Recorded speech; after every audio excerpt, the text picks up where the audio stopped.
सबैलाई नमस्कार। म प्रदीप खतिवडा। आशा गर्छु यहाँहरू शारीरिक, मानसिक र भावनात्मक तन्दुरुस्तीका साथ तयारीलाई अगाडि बढाउनु भएको छ। मङ्सिर पुसको यो ठिहीमा, जाडोमा पनि तयारीलाई अग्रसरताका साथ, उच्च उत्प्रेरणाका साथ अगाडि बढाउनु भएको छ। तयारीमा कुनै कमी वा कमजोरी छोड्नु भएको छैन। उच्च उत्प्रेरणा, सकारात्मक सोच र सकारात्मक विश्वासका साथ अगाडि बढ्नु भएको छ। विशेष गरी अहिले राष्ट्रिय वाणिज्य ब्याङ्क र नेपाल राष्ट्र ब्याङ्कको विज्ञापन खुलेर एक्जामिनेसनको डेट नआएको अवस्था छ। कतिपय राष्ट्रिय वाणिज्य ब्याङ्कमा आफ्नो भविष्य बनाउनका लागि तल्लीन हुनुहुन्छ भने कतिपय नेपाल राष्ट्र ब्याङ्कमा आफ्नो भविष्य बनाउन सोच्दै हुनुहुन्छ। यो परिप्रेक्ष्यमा मैले आज यो दुईटैलाई मिल्ने खालको मानव संसाधन व्यवस्थापनको टपिक लिएको छु। विशेष गरी यो राष्ट्रिय वाणिज्य ब्याङ्कमा यो खण्ड खमा छ मानव संसाधन व्यवस्थापन। म आज मानव संसाधन व्यवस्थापनको अलिकति अवधारणागत विकास, यसको परिचय, मानव संसाधन व्यवस्थापनको उद्देश्य, हैन, यी कुराहरूलाई चाहिँ म प्रकाश पार्छु। तपाईले यो भिडियोबाट आफू लाभान्वित हुनुहुनेछ भन्ने मैले विश्वास लिएको छु। यहाँहरुको तयारीमा कुनै कठिनाई वा कमजोरी नहोस्, उत्प्रेरणामा ह्रास नआओस्, अध्ययन द्रुतताका साथ अगाडि बढाउनुस्। सम्भवतः एक्जाम माघ, फागुन या चैतमा हुने सम्भावना हुन्छ। एक्जामिनेसन जहिले हुन्छ, तपाई त्यसका लागि तयार हुनुहुन्छ कि हुनुहुन्न? तपाई त्यो एक्जाममा पास गर्नका लागि तयारी योग्य गर्नु भएको छ कि छैन? त्यो चाहिँ महत्त्वपूर्ण कुरा हो गाइज।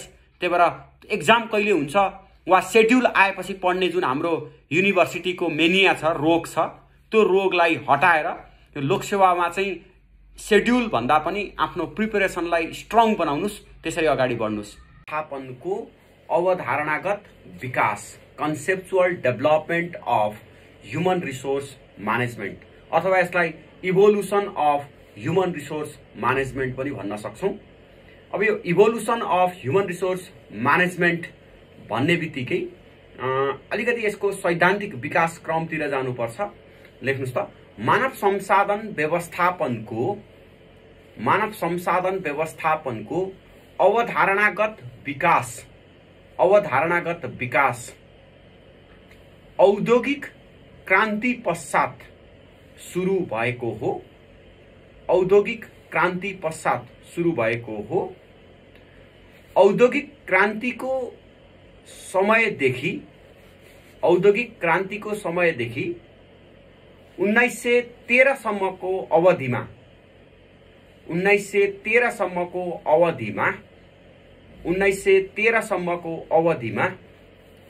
अवधिमा यसलाई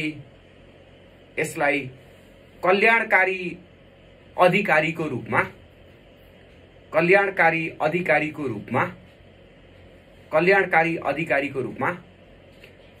चर्चा गरिएको छ।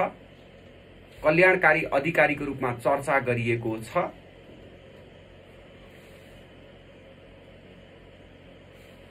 प्रथम विश्वयुद्ध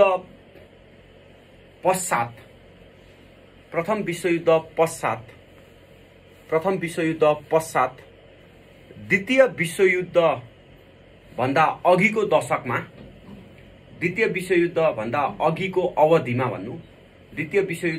अघिको अवधिमा यसलाई श्रम व्यवस्थापकको रूपमा हेरियो,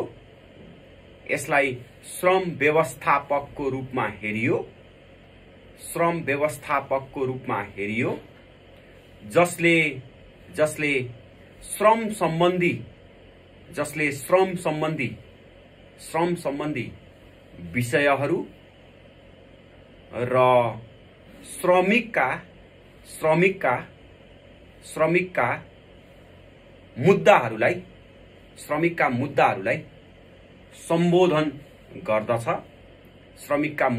सम्बोधन गर्दछ।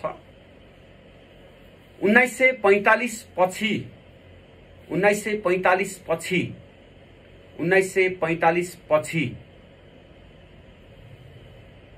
1980 सम्मको अवधिलाई कर्मचारी व्यवस्थापकको रूपमा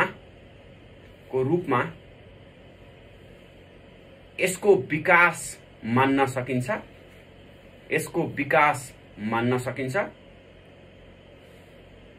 कर्मचारी व्यवस्थापन अन्तर्गत, कर्मचारी व्यवस्थापन अन्तर्गत कर्मचारीका प्राप्तिदेखि परिचालनसम्मका, प्राप्तिदेखि परिचालनसम्मका क्रियाकलापहरूलाई व्यवस्थापनले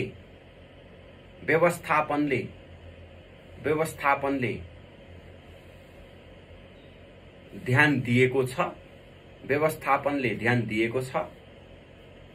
कर्मचारी व्यवस्थापक कर्मचारी प्रशासन भन्दा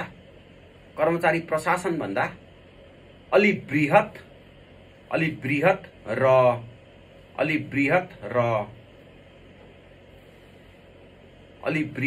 र कर्मचारी मैत्री अवधारणा हो, कर्मचारी मैत्री अवधारणा हो। सन् 1980 पश्चात यो क्षेत्रमा, सन् 1980 पश्चात यो क्षेत्रमा मानव संसाधन व्यवस्थापनको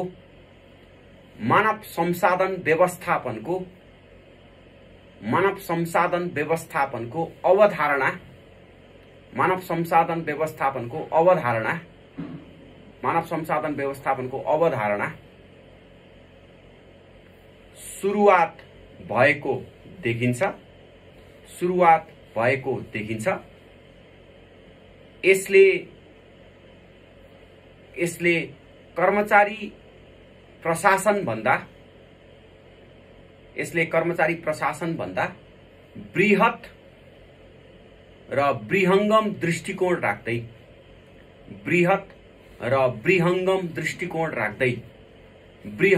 दृष्टिकोण राख्दै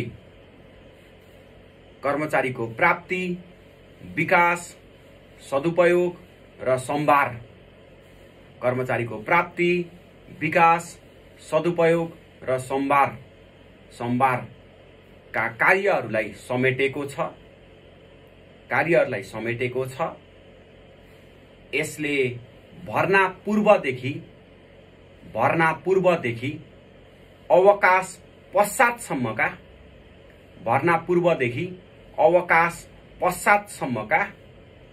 कर्मचारीका विषयहरूलाई समेटेको छ।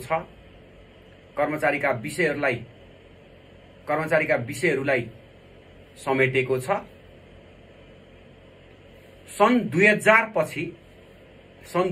पछि यस क्षेत्रमा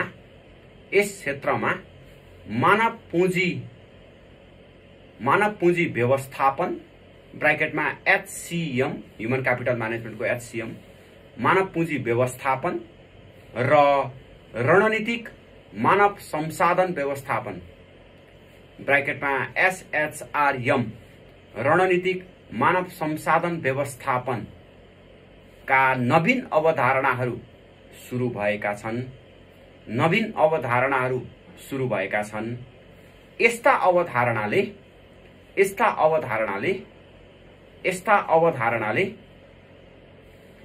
मानव संसाधनलाई संगठनको मूल्यवान पुँजीको रूपमा चर्चा गरेको छ।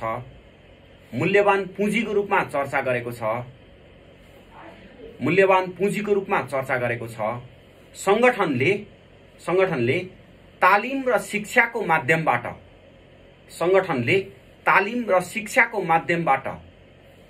दीर्घकालीन लगानी गर्नुपर्छ। यस्तो लगानीबाट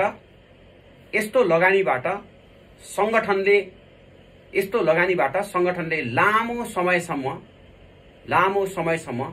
प्रतिफल प्राप्त गर्छ।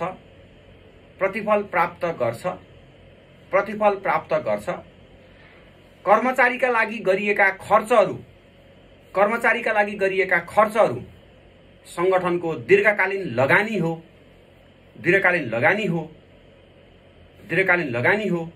यसबाट लाभांश प्राप्त हुन्छ भन्ने तर्क प्रस्तुत गर्दछ।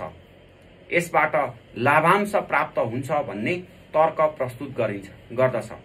यो एचआरएम को कन्सेप्ट भन्यो भने यसरी लेख्नुपर्छ है। एचआरएम को अवधारणा चर्चा गर्दै भनेर चाहिँ यदि क्वेशन आउँछ भने यो अवधारणालाई लेख्नुपर्छ। मिनिङ भन्यो भने हामी कुरा गर्छौं, जस्तो मिनिङ भन्यो भने संगठनात्मक लक्ष्य प्राप्तिका लागि संगठनको मानव स्रोतको कार्यदक्षता, कार्यप्रभावकारिता र मितव्ययिताका साथ परिचालन हो, जसले प्राप्ति, विकास, सदुपयोग र सम्भारका कामहरू गर्छ भन्यो भने त्यो चाहिँ मिनिङ अफ एचआरएम भयो।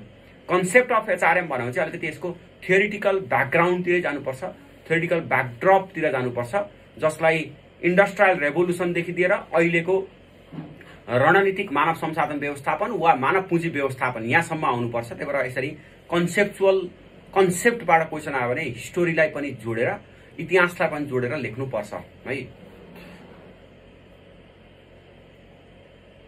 ल अब इंग्लिश मिडियमले लेख्नुस् त। इंग्लिश मिडियमले मानव संसाधन व्यवस्थापनको अर्थ अथवा मिनिङ अफ एचआरएम यो आयो भने चाहिँ कसरी लेख्ने भने यसलाई यसरी लेख्नुपर्छ है। संगठनात्मक लक्ष्य प्राप्तिका लागि, संगठनात्मक लक्ष्य प्राप्तिका लागि संगठनको मानव स्रोतलाई, संगठनको मानव स्रोतलाई, संगठनको मानव स्रोतलाई उच्च, संगठनको मानव स्रोतलाई उच्च कार्य दक्षता, कार्य प्रभावकारिता र मितव्ययिताका साथ परिचालन गर्ने समग्र संयन्त्रलाई मानव संसाधन व्यवस्थापन भनिन्छ। मानव संसाधन व्यवस्थापन भनिन्छ। यसका लागि प्राप्ति, विकास, सदुपयोग र सम्भारका कार्यहरू, यसका लागि प्राप्ति, विकास, सदुपयोग र सम्भारका कार्यहरू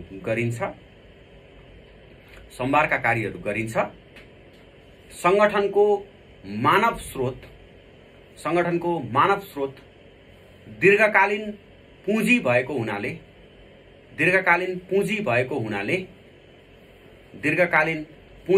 हुनाले यसमा तालिम र शिक्षाको माध्यमबाट लगानी गर्नुपर्छ। उक्त लगानीबाट संगठनले दीर्घकालीन प्रतिफल प्राप्त गर्दछ।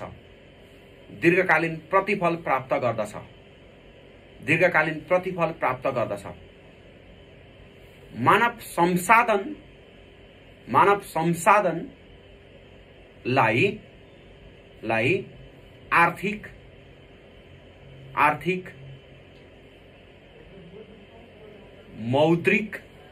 आर्थिक, मौद्रिक नलेख्नु, आर्थिक, मनोवैज्ञानिक,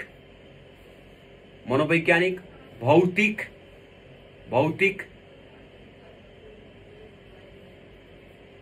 सामाजिक आयामहरू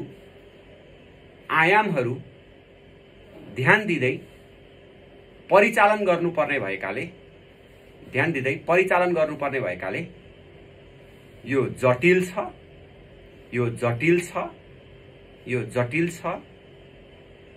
तर संगठनको सफलतामा मानव संसाधन व्यवस्थापनको प्रभावकारिता आवश्यक छ। Human resource management is a overall mechanism, English में लेख्नुस् है, is a overall mechanism to mobilize organizational human resource by ensuring higher efficiency,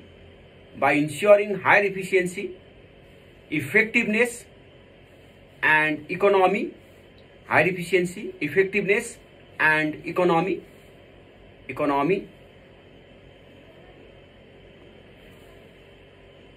HRM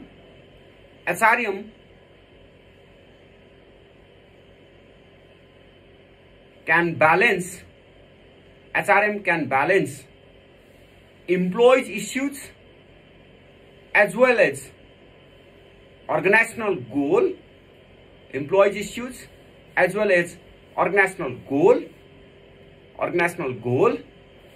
It performs acquisition, development, utilization and maintenance of human resource. Acquisition, development, utilization and maintenance of human resource.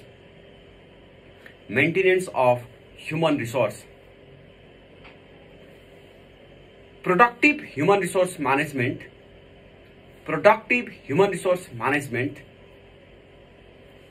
can efficiently mobilize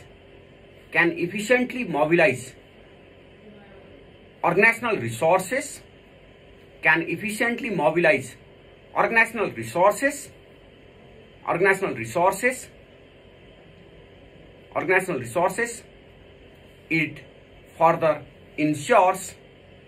It further ensures organizational success and goal attainment.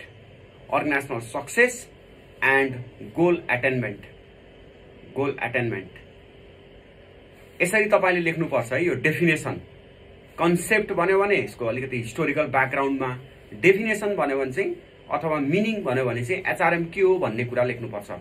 अब यसमा कुनै विद्वानको है Robbins र डिसेन्जोले के भने वा अर्को विद्वानले के भने, मेरी पार्करले के भनिन्, यो डेस्लरले के भने, यतातिर त्यति जानु पर्दैन।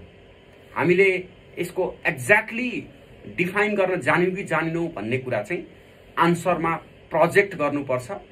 कुन विद्वानले के भने भन्नेतिर चाहिँ लाग्छ। यदि जाँचमा आयो भने वा मानव संसाधन व्यवस्थापनको अब्जेक्टिभहरू लेख्नुस् भनेर क्वेशन आयो भने चाहिँ यसमा यसरी प्रस्तुत गर्नुपर्छ। सुरुमा अलिकति ओपनिङ गर्नु पर्यो, एचआरएम को अलिकति अब्जेक्टिभ को लाइनमा ओपनिङ गर्नु पर्यो। लेख्नुस् त अलिकति संगठनात्मक लक्ष्य प्राप्तिका लागि मानव संसाधनको प्राप्ति विकास सदुपयोग र सम्भारका कार्यहरू, मानव संसाधनको प्राप्ति विकास सदुपयोग र सम्भारका कार्यहरू सम्पन्न गर्दा देखाएका उद्देश्यहरू राखिएको हुन्छ। अब तपाई अलिकति यो अर्गनाइजेसनको पर्सपेक्टिभबाट र इम्प्लोइजको पर्सपेक्टिभबाट दुईटैबाट हेर्नुपर्छ है। Following objectives are set to perform human resource management activities like acquisition, development, utilization and maintenance of human resource.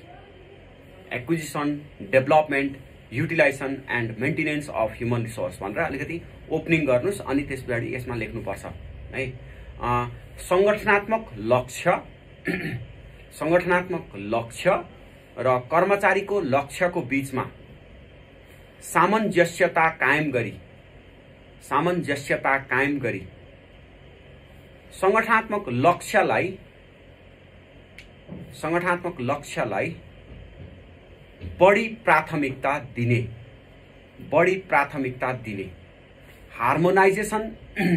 harmonization of organizational goal, harmonization between organizational goal and employees goal employees goal and to give priority to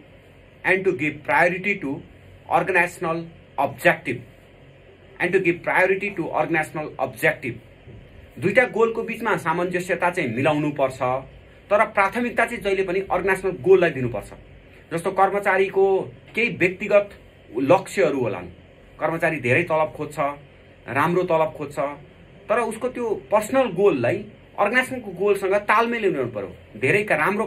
धेरै तलब खोज्छौ भने राम्रो काम गर, अर्गनाइजेसनको लक्ष्य प्राप्तिका लागि प्रयत्न गर भनेर दुईटालाई जोड दिनुपर्छ।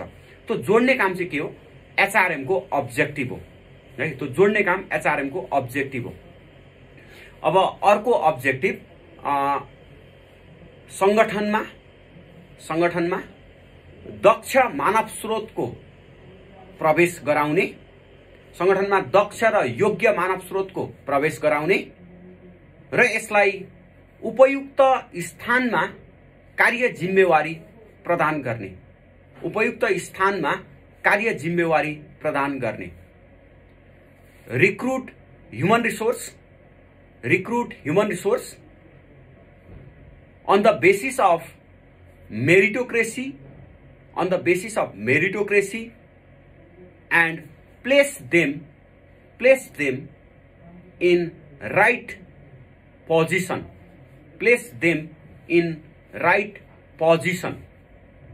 position, यो दोस्रो अब्जेक्टिभ भयो है। अब अर्को लेख्नुस्,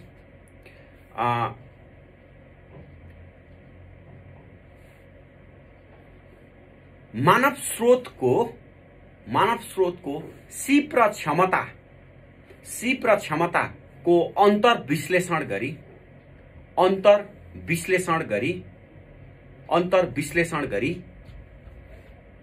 तालिम र विकासको अवसरसँग जोड्ने, assessment of gap between actual and expected skills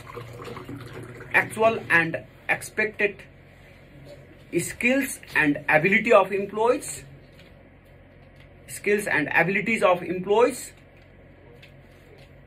It also determines training and development program. यो तेस्रो कुरा भयो। हामी फंक्शन्समै गएर लेख्छौं है यसको अब्जेक्टिभ। अब अर्को लेख्नुस्, संगठनको कार्य संस्कृति, पदसोपान भनेको कर्मचारीको तह के, कार्य संस्कृति पदसोपानलाई कार्यात्मक कार्यप्रभावकारिता अभिवृद्धि गर्दै संरचनाबाट कर्मचारीको प्रभावकारितामा परेको नकारात्मक प्रभावलाई न्यूनीकरण गर्ने, संरचनाबाट कर्मचारीको प्रभावकारितामा परेको नकारात्मक प्रभावलाई न्यूनीकरण गर्ने। Hierarchy right hierarchy maintenance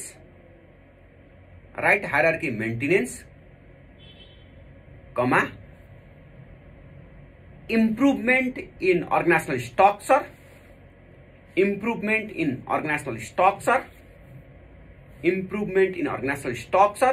to enhance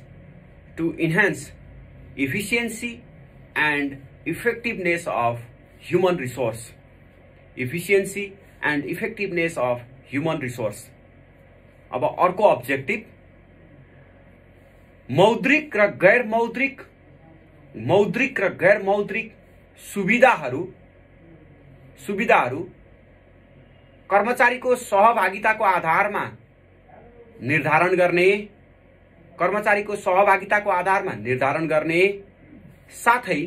साथै कर्मचारी विवाद र असमझदारीहरूलाई कर्मचारी विवाद र असमाजदारीहरूलाई वार्ता र सामूहिक सौदाबाजीको माध्यमबाट समाधान गर्ने, वार्ता र सामूहिक सौदाबाजीको माध्यमबाट समाधान गर्ने,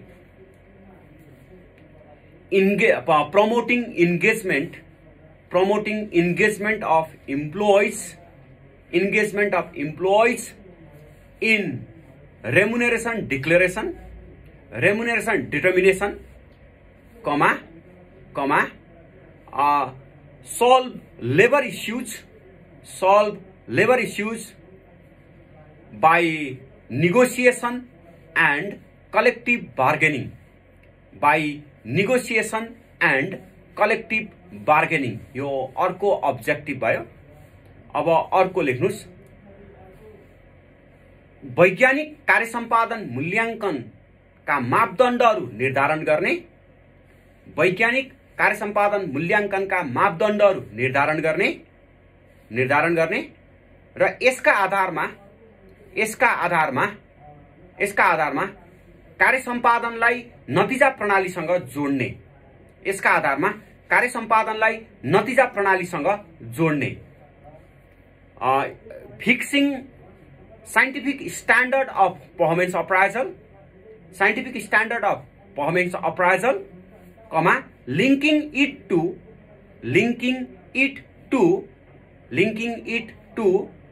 reward system, यो अर्को अब्जेक्टिभ हो। अब अर्को लेख्नुस्, कर्मचारीका निवृत्ति भरण अवकाश वा अवकाश पश्चातको सुरक्षाका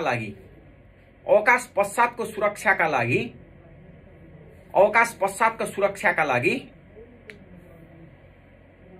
अवकाश स्किम तयार गरी लागू गर्ने, formulation of retirement benefit scheme to secure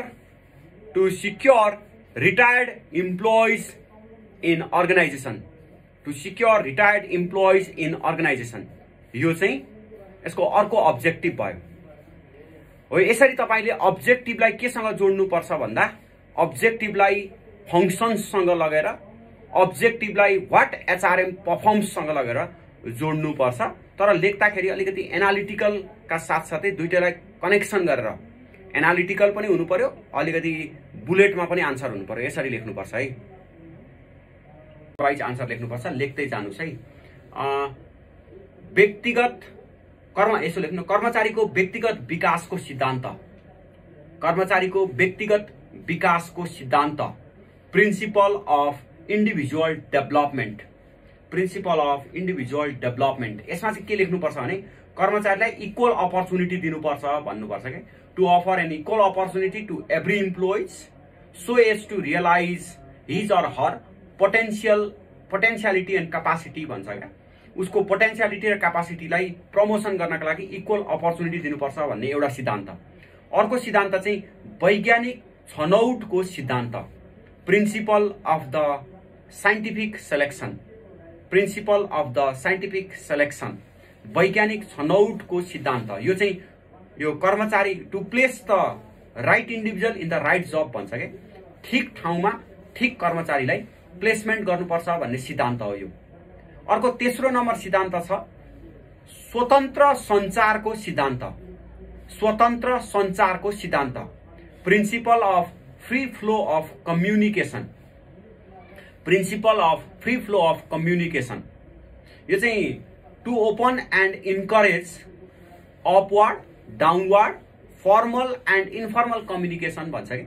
संगठनमा त माथिल्लो, तलबाट माथि, माथिबाट तल, छड्के र समतल सञ्चारलाई स्वतन्त्र रूपमा प्रवाह गर्नुपर्छ भन्छ यो सिद्धान्तले। अर्को छ सहभागिताको सिद्धान्त, प्रिन्सिपल अफ पार्टिसिपेसन। यो सहभागिताको सिद्धान्तमा चाहिँ निर्णय संगठनको हरेक तहको निर्णय निर्माणमा प्रभावकारी यो संगठनको हरेक तहको निर्णय निर्माणमा सहभागिता, प्रभावकारी सहभागिता र संलग्नता हुनुपर्छ भन्छ है यो प्रिन्सिपल अफ पार्टिसिपेसनले।